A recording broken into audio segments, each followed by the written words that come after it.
Imo and will be your local guide. In the next few minutes, I will make for you a demonstration about how the ancient Egyptians produced the first paper in our history, which is called papyrus sheets. Papyrus sheets are made out of this plant, which is called the papyrus plant. The plant, many years ago, was holy plant because of two main reasons. First reason is the flower. The flower of the plant looks like rays of the sun, symbol of the sun god Amun-Ra, the god of sun in ancient Egypt. Second reason, the triangle stem in here looks like a pyramid, symbol of eternity or immortality. That's why they consider it as a holy one. How the ancient Egyptian produced these sheets? If you get the chance to visit our Egyptian museum, maybe you have seen a lot of papyrus sheets displayed on the walls. Some of them are 5 meters long, good preserved since more than 4,500 years ago. So how we make it? We cut the stem depending to the size we need. We can cut it large size, we can cut it medium size or a small size. For this demo, let's take a small size as an example. I'm sorry. Thank you, sir. The first step, we peel it. We remove the green part like this way.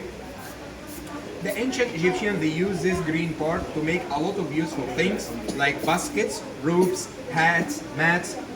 If you know the story of Moses in the Bible, Exodus chapter 3, verse number 2, it is mentioned that the mother of Moses put him in a basket, and the basket of Moses was made out of this green papyrus. But to make a sheet, to make these sheets, we use the inner part.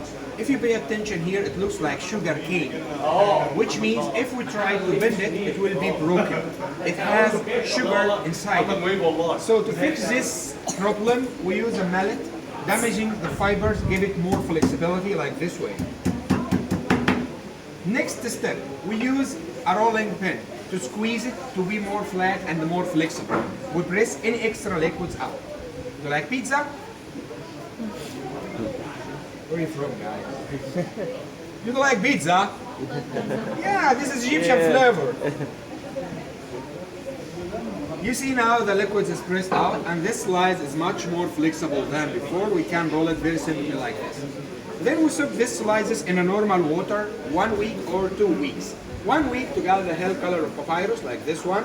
2 weeks to get the darker one, the chocolate color. Both of them same quality and same material. The difference only the color, hell or brown. You can see the difference here very clearly. This is a fresh one and this is longer in the wood. After that, we arrange these slices between two pieces of carpets in two directions, horizontal and vertical lines, overlapping like this.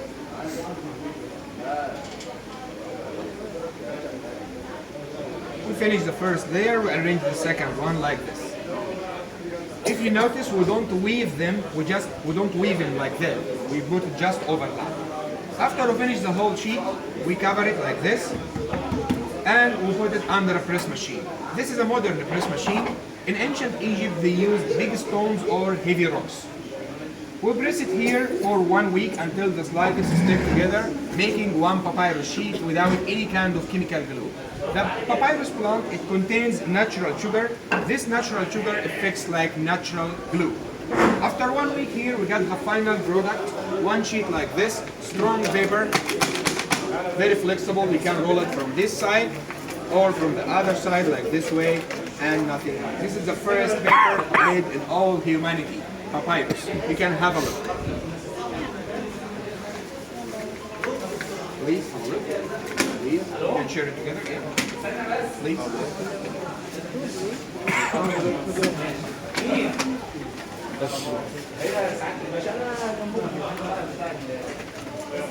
The word paper in English, papier in German, papier in French, all these words comes from this material, papyri, the first paper in all history.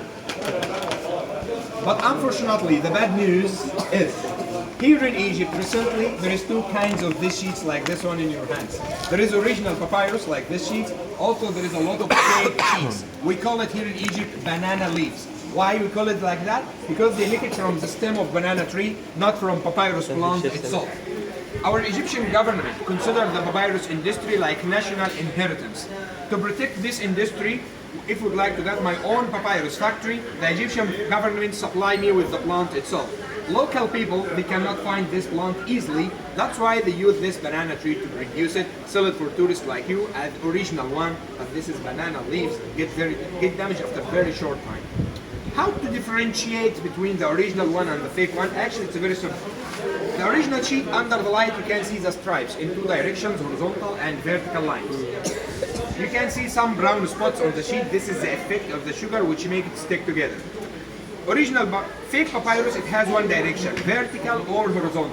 Sometimes they make it with two layers, but they make it weaving like this, not overlapping like this one here. Original one is water resist, waterproof. If you touch the bottom, it's not wet. Want to touch?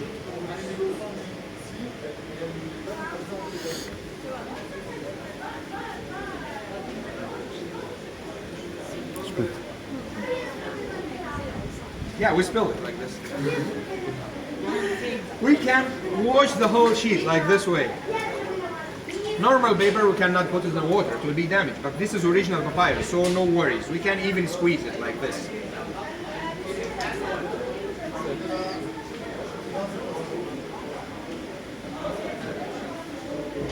Listen to this sound, like clove. Let me show you the slices here, two directions, one horizontal, one vertical, like this. Overlapping, not weave. We can fix it again, adding some water, rearrange the slices, put it under the press until it's stick together, then we will use it one more time. Original papyrus, we can recycle it. In ancient Egypt, they used this material for writing. Nowadays, we use it just for art. We send it as a plain ones to the Gallery of Fine Arts, where the professional artists make all these paintings around you.